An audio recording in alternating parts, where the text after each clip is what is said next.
partnership with God. The sun was sinking low on the horizon, painting the sky in hues of gold and orange. On the hillside, a massive crowd sat in hushed anticipation.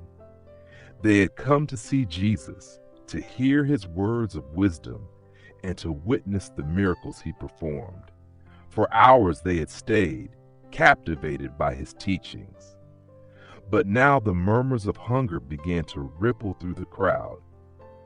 Peter, one of Jesus' disciples, grew uneasy. He and the others had discussed the problem in hushed tones. "Master," he said finally, stepping forward, "this is a deserted place and the hour is late.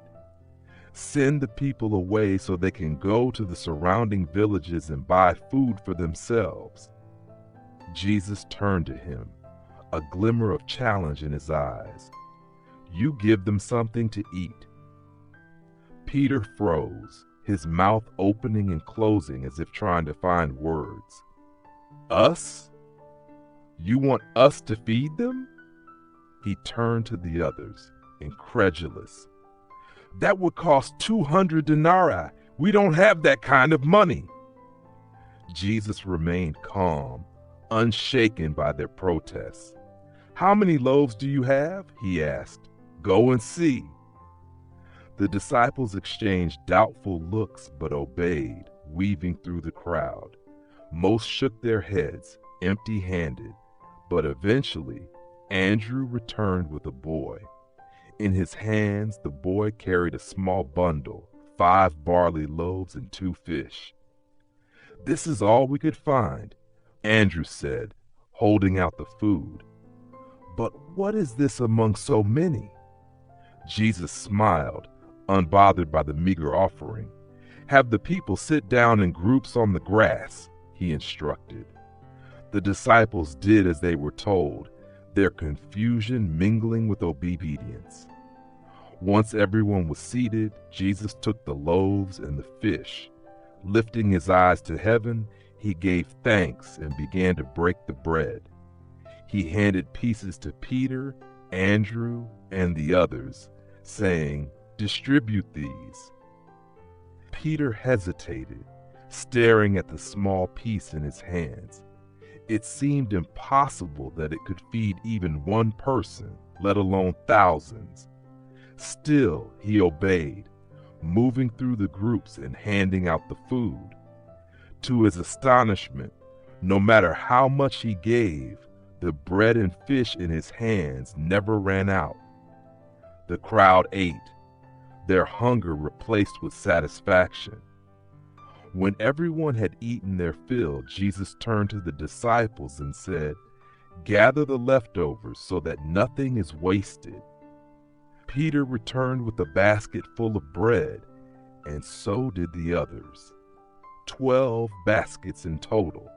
He marveled at the abundance. They had started with so little, yet in Jesus' hands it had become more than enough. Centuries later, a woman named Sarah sat in her doctor's office, her hands tightly clasped.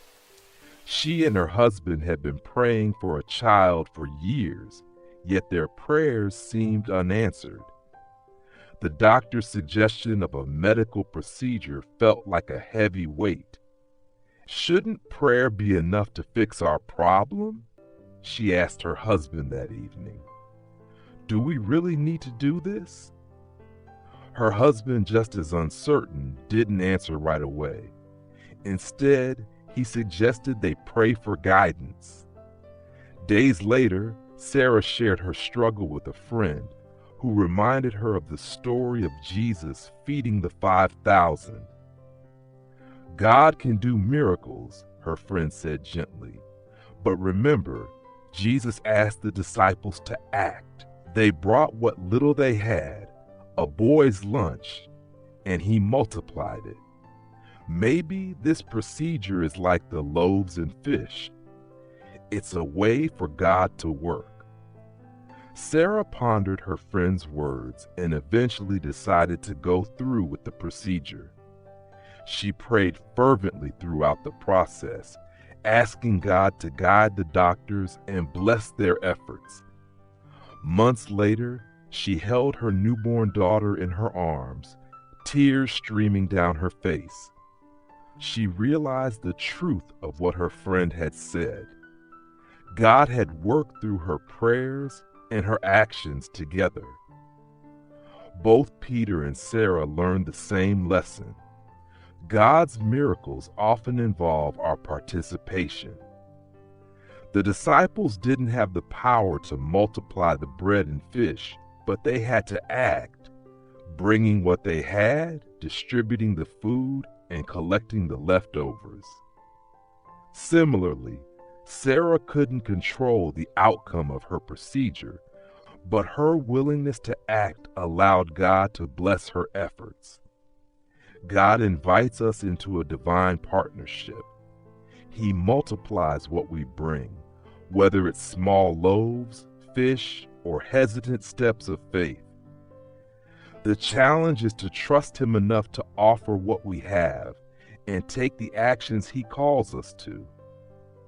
When we face challenges, the question isn't whether God can work, it's whether we are willing to partner with Him. What's in your hands today?